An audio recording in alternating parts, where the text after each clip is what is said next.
ले फिर आ गए सब राज्य खुशे। हाँ, तेरे को क्या लगता था कि नहीं लौटेंगे? गलत। जब तक तोड़ेंगे नहीं तब तक छोड़ेंगे। बहुत ही लंबा दंगल चलेगा रे तोर हमारा।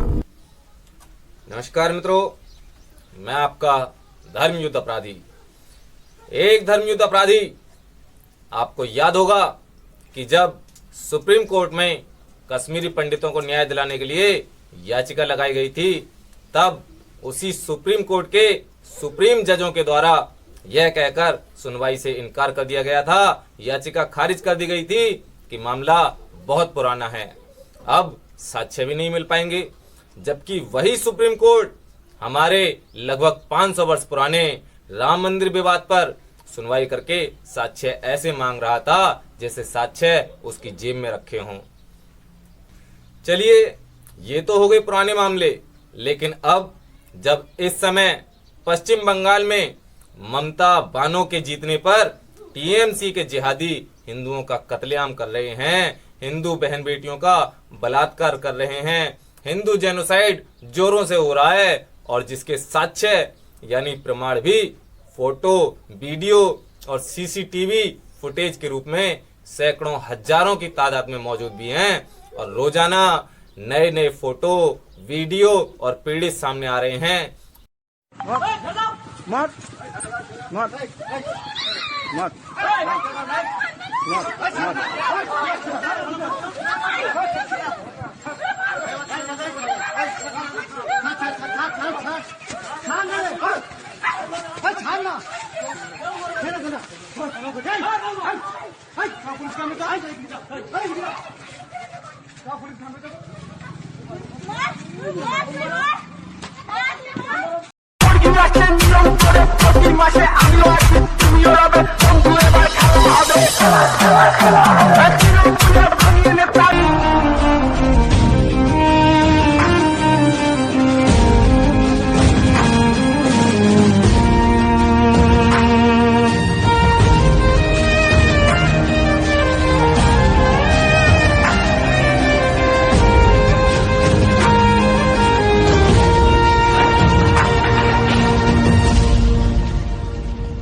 मामला तुरंत का है, ताजा है, फिर इनकार क्यों?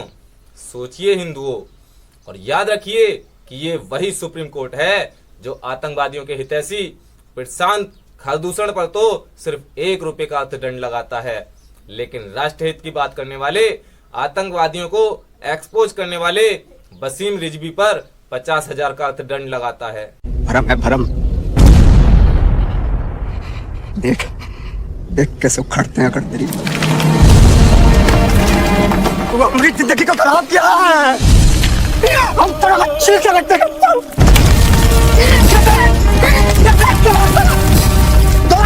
जबकि उनकी याचिका में की गई मांग निहायत ही जरूरी और जायज थी। इन बातों से क्या आपको नहीं लगता कि इस सुप्रीम कोर्ट में जिहादियों और देश विरोधियों के हमदर्दों का जमावड़ा हो चुका है? क्योंकि जब बात जिहादियों और राष्ट्र विरोधी तत्वों से निपटने की होती है, तब यही सुप्रीम कोर्ट वार्ताकार नियुक्त करने में लग जाता है, समझौता कराने में लग जाता है, और जब बात हिंदू धर्म और आस्था से संबंधित होती है, तब वह तुरंत सुनवाई और तुरंत आदेश और तुरंत उस आदेश को लागू करवाने में लग जाता है। और इसके उदाहरण हैं जलीकट्टू, अयप्पा स्वामी मंदिर, शाहीन बाग प्रदर्शन, किसान आंदोलन आदि। और अगर एक नजरिए से देखें तो राष्ट्र विरोधियों का समर्थन देते हुए, उनका हौसला बढ़ाते हुए उसके आदेश से देश को कितनी हानि हो सकती है, ये साक्ष्य और प्रमाण देने के बावजूद समझते बूझते भी अपने अधिकार क्षेत्र से बाहर का काम भी करने लगता है। उदाहरण के लिए कृषि कानूनों पर सुप्रीम कोर्ट के द्वारा लगाई गई रोक है। तो सोच लो हिंदुओं, तुम किसकी तरफ उम्मीद की नजरों से देख रहे हो? गलती सुप्रीम कोर्ट की या मोदी जी की नहीं है, गलती तुम्हारी है, क्योंकि तुम भाईचारा निभाते हुए जीने के लिए उचित संसाधनों की मांग करने में विश्वास करते हो। और दूसरी तरफ जिहादी हैं, जो तुमको मारकर अनुचित तरीके से तुम्हारे संसाधनों को कब्जाना चाहते हैं। याद रहे, इनके साथी और हमदर्द वही लोग हैं जो तुम्हारे होली में पानी बहाने को भी धर्म के नाम पर अनुचित ठहराते हैं और विधर्मियों के द्वारा ईद पर बेजुबानों का बेहिसाब रक्त बहाने को भी धर्म के नाम पर उचित ठहराते हैं। ये तुम्हारी जान के दुश्मनों के द्वारा बनाया गया एक इकोसिस्टम है। इसे समझना है तो इस तरीके से समझो। हिंदुस्तान को गजवाए हिंद बनाने और रेडिकल इस्लाम को सही ठहराने के लिए एक सोची समझी साजिश के तहत काम किया जा रहा है। इस रणनीति को समझने और उसे पर्दाफाश किए जाने की जरूरत है। टीम ए सड़कों पर दंगा करती है, आग लगाती है, जान लेती है। टीम बी एक आध घायल को अस्पताल पहुंचाकर सब मुस्लिम एक जैसे नहीं हैं का भ्रम फैलाने में लग जाती है।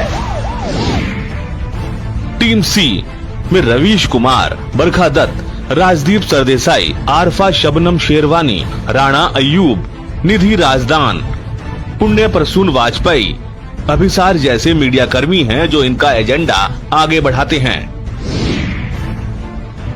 टीम डी इस टीम में कपिल सिब्बल, प्रशांत भूषण, सलमान खुर्शीद जैसे वकील हैं जो मुफ्त में इनका केस लड़ते हैं। टीम ई सरकारी विभागों में पूरी घुसपैठ करके अपने लोगों को व्यापार और नौकरी दे रही है। टीम एफ फिल्म और साहित्य में अकबर, औरंगजेब और खिलजी को महान प्रेमी बताने की कोशिश में है। टीम जी में स्वरा भास्कर, अनुराग कश्यप, जावेद अख्तर, नसीरुद्दीन शाह, योगेंद्र यादव, कन्हैया कुमार जैसे लोग हैं जो मुस्लिमों को पीड़ित और हिंदुओं को आतंकवादी या फिर भगवा आतंक का फेक नैरेटिव मीडिया और सोशल मीडिया पर प्लांट करेंगे और आपको समझाया जाएगा कि मुसलमान पीड़ित हैं और हिंदू उन्हें प्रताड़ित कर रहे हैं। यानी सिर्फ 3 पड़ोसी देशों से प्रताड़ना, यातना के शिकार हिंदू, ईसाई, पारसी, जैन, सिख और बौद्ध को भारत नागरिकता देगा पास होने पर। इसमें एक मजहब का नाम नहीं है, मुसलमान, इस्लाम। अंत में आते हैं टीम मैनेजर। राहुल, प्रियंका, येचुरी, केजरीवाल, ममता, शरद पवार, स्टालिन, दिग्विजय जैसे नेता हैं जो उपरोक्त सारी टीमों को राजनीतिक संरक्षण देते हैं, इनके हक की आवाज बुलंद करते हैं। इनकी देश विरोधी गतिविधियों का हम कैसे विरोध करेंगे? क्या हमारे पास कोई ऐसी रणनीति है? इस टीम के खतरनाक इरादों को अब आप भली भांति समझ गए होंगे कि इस टीम का मकसद भारत के टुकड़े टुकड़े करना है। इन्हें देश में आग लगानी है, दंगे कराना है, हत्याएं करानी हैं। इसके लिए ये किसी भी हद तक जा सकते हैं। इन सब की रणनीति हिंदुस्तान में रेडिकल इस्लाम को जायज ठहराने और गजवाए हिंद के मंसूबे पालने वालों का फेक नैरेटिव चलाकर हमारे साथ खेल खेल रहे हैं, जिससे हम सभी को सावधान रहने की जरूरत है। मेरे हिंदुओं, जरा सोचो, जो दिल्ली सरकार बड़े बड़े विज्ञापन देकर दिल्ली को खुशहाल करने का दावा करती है, उसी दिल्ली सरकार के ताहिर हुसैन जैसे विधायक दिल्ली में हिंदुओं का नरसंहार करने में क्यों लगे हैं? जो दिल्ली सरकार ऑक्सीजन सिलेंडरों के नाम पर सबसे ज्यादा हाय तौबा मचा रही है, उसी के इमरान खान जैसे मंत्री ऑक्सीजन सिलेंडरों की कालाबाजारी में क्यों लगे हैं? अगर अब भी समझ में नहीं आया तो जरा दिमाग पर जोर डालकर सोचो कि जो दिल्ली सरकार जेएनयू में देश विरोधी नारों को भी अभिव्यक्ति की आजादी कह दे, उस दिल्ली सरकार का मुख्यमंत्री निर्भया के सबसे ज्यादा बहसी बलात्कारी को सिलाई मशीन और 10,000 रुपए क्यों देता है? उसके विधायक या मंत्री हिंदू संत यति नरसिंहानंद सरस्वती जी का सर तन से जुदा करने की धमकी क्यों देता है? वो इसलिए क्योंकि भारत का इस्लामीकरण करने वाली ताकतें अपने कार्य में जोर शोर से लगी हैं और आपके अंदर का हिंदुत्व और शौर्य सोया पड़ा है, एक तरह से लगभग मर चुका है। केरल या पश्चिम बंगाल में हिंदुओं पर किए जा रहे अत्याचारों को देखकर अब तो मुझे भी ये विश्वास होने लगा है कि अब हिंदुओं में श्री राम और श्री कृष्ण के वंशज नहीं रहे। वीर शिवाजी, महाराणा प्रताप, राणा सांगा, लक्ष्मीबाई आदि के वंशज नहीं रहे और ना ही सिखों में ही अब गुरु गोविंद सिंह जी के वंशज बचे हैं, क्योंकि अगर बचे होते तो अब तक इन सभी के वंशज तिलक और जनेऊ पर होते अत्याचारों को मिटाने के लिए हाथों में हथियार लेकर अब तक सड़कों पर होते और हर कहीं या कम से कम किसी एक स्थान पर तो क्रिया की प्रतिक्रिया देते। लेकिन अफसोस अफसोस हिंदुओं में अब ना स्वाभिमान बचा है ना शौर्य, ऐसा मुझे लगता है। बल्कि मुझे तो अब ऐसा भी लगता है कि हिंदू अब फेसबुक पर एक पोस्ट या कमेंट कर देने को या ट्विटर पर एक ट्वीट कर देने को शौर्य समझते हैं और उस पोस्ट, कमेंट या ट्वीट पर आए 5-10 लाइक्स को स्वाभिमान। मेरे ख्याल से आज हिंदू महंगे से महंगा मोबाइल सिर्फ इसलिए खरीदता है ताकि वो हिंदुओं पर किए जा रहे अत्याचारों की वीडियो और क्लैरिटी से बना सके, जबकि अगर वो चाहे तो उतने ही रुपयों से कानूनन हथियार खरीद सकता है जिनसे वो खुद की और अपने परिवार की आत्मरक्षा कर सकता है। यकीन मानो फिर वीडियो बनाने की कम से कम हिंदुओं को तो आवश्यकता नहीं पड़ेगी। गलती तुम हिंदुओं की है, तुम चाहते हो कि हर बीमारी को मोदी जी ही ठीक करें। आखिर वो ऐसा कैसे कर सकते हैं? इसे इस उदाहरण के द्वारा भी समझ सकते हैं कि किसी राज्य में आधी आबादी मानवों की थी और आधी दानवों की। राजा के लिए दोनों आबादी एक समान प्रजा हैं, वो दोनों को जीने के संसाधन उपलब्ध करा रहा है और उन मानवों की आबादी में एक तुम भी हो। अब ये तो तुम्हें सोचना है कि अगर दानव जिंदा रहे तो तुम जिंदा बच पाओगे या नहीं। अब तुम भयमुक्त होकर जीना चाहते हो या खुद को दानवों को सौंप देना चाहते हो, यह सोचना तुम्हारा काम है, राजा का नहीं।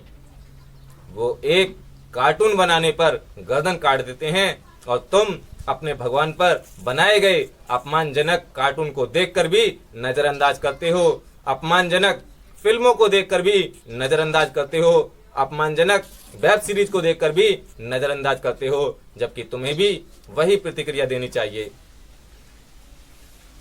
जब तुम्हें बंगाल में टीएमसी के गुंडों ने मारा, यूपी में एसपी के गुंडों ने मारा, बिहार में आरजेडी के गुंडों ने मारा, दिल्ली में आपके गुंडों ने मारा, पंजाब में आईएनसी के गुंडों ने मारा, तमिलनाडु में डीएम के गुंडों ने मारा, केरल में पीएफआई के जिहादियों ने मारा, तो सुधर क्यों नहीं जाते तुम? पलटवार क्यों नहीं करते तुम? एक जंगली सुअर भी अपनी जान पर बनी देख शेर पर पलटवार कर देता है, तो क्या तुम उससे भी गए गुजरे हो? प्रतिशोध लेना सीखो, पलटवार करना सीखो। मैं जानता हूं कि आज हिंदू पश्चिम बंगाल के हालात और मोदी और उनकी मंडली की चुप्पी को देखकर आक्रोशित है, मगर इसका मतलब ये नहीं होना चाहिए कि अगली बार हिंदू केजरुद्दीन जैसे गिरगिट और गद्दार तथा कांग्रेस जैसी जिहादियों की हितैषी पार्टी को वोट दे दें। मत भूलो कि केजरुद्दीन और उसके मंत्री संतरी दिल्ली में की जा रही हिंदुओं की हत्याओं पर मौन ही रहते हैं, या दूसरी तरह से कहें तो दिल्ली में की जा रही हिंदू की हत्याओं में केजरुद्दीन के विधायक या मंत्री संतरियों की परोक्ष या अपरोक्ष रूप से संलिप्तता होती ही है। ये साबित भी हो चुका है। अगर फिर भी किसी हिंदू को लगता है कि केजरुद्दीन की सरकार अच्छा काम कर रही है तो उसे हमारी ना सही, लेकिन कांग्रेस के पूर्वी दिल्ली के सांसद संदीप दीक्षित की ये बात भी सुन लेनी चाहिए। कुछ चीजें मैं आपके सामने रखना चाहता हूं, और मैं इसलिए रखना चाहता हूं क्योंकि एक गंभीरता से और बड़ी जिम्मेवारी से मैं कहता हूं कि इस दिल्ली में हमारी इस सरकार, मुख्यमंत्री केजरीवाल, उसके कैबिनेट पे मेरे हिसाब से हत्या का मुकदमा चलना चाहिए। और क्यों करना चाहिए वो मैं तथ्य आपके सामने रखता हूं। जब हमारी सरकार थी, कांग्रेस की सरकार थी, शीला दीक्षित जी की सरकार थी, तो वो भी चाहते तो हर चीज फ्री कर सकते थे, कोई दिक्कत नहीं थी। बिजली फ्री कर देते, पानी, बस, ट्रेन, मेट्रो, हर चीज फ्री कर देते और हो सकता है सदियों तक जीतते चले जाते। लेकिन कुछ कुछ रियायतें देने के बावजूद भी शीला दीक्षित जी की सरकार ने कुछ मूलभूत काम किए इस शहर में। 15 साल में 18 से 40 अस्पताल अगर हमने बनाए, 4000 से 11000 बिस्तरों की तैयारी अगर सरकार की तरफ से की और प्राइवेट सेक्टर ने अलग की, तो किसी कारण से की थी। उसके आपने कभी इश्तहार नहीं देखे? कभी लंबे लंबे नमस्कार मैं मुख्यमंत्री बोल रहा हूं करके इश्तहार नहीं देखे आपके सामने? लेकिन वो काम होते रहे। आज अगर वो 11,000 की जगह 4,000 बिस्तर होते तो आप समझ लीजिए आज जितने लोग मर रहे हैं उससे शायद 5 गुना ज्यादा मृत्यु हो रही होती रोज इस शहर में। लेकिन उसके बाद क्या हुआ? ठीक है, 2013 में आपको फ्री बिजली पानी चाहिए था ना, आपने हरवा दिया हमको, कोई दिक्कत नहीं, सलाम है आपकी। कभी कभी प्राथमिकताएं बदलती हैं, आपको लगा कि नहीं बहुत हो गया विकास, अब कुछ और रास्ते चलते हैं। लेकिन उस समय जो 10-11 नए अस्पताल बन रहे थे, द्वारका देख लीजिए, बुराड़ी देख लीजिए, मादीपुर देख लीजिए, तो मेरे पास एक पूरी लिस्ट है दिल्ली सरकार की। मैं आपको वो लिस्ट क्या दिखाऊं, पूरी लिस्ट है मेरे पास दिल्ली सरकार की। इन दोनों कागजों में ये लिस्ट बनी हुई है, कभी कोई चाहेगा तो मैं आपको दिखा दूंगा। 11, 12, 15 अस्पतालों का शिलान्यास शीला दीक्षित जी कर गई थी, सब के सब बंद हो गए हैं। बल्कि एक आरटीआई में जब हमने पता किया तो अरविंद केजरीवाल की सरकार ने अपने बारे में कहा कि ना हमने कोई नया अस्पताल बनाया है, ना उस पर काम शुरू किया है, ना एक भी नया बेड हमने तैयार किया है। जो कुछ किया है पुरानी सरकारों ने किया है। क्यों अरविंद केजरीवाल, क्यों आम आदमी पार्टी? अगर यही 7-8 हजार नए बिस्तर बन गए होते, 12-15 नए अस्पताल बन गए होते, तो क्या कम से कम 50-100 जानें रोज नहीं बचती? जिस तरीके का हाहाकार दिल्ली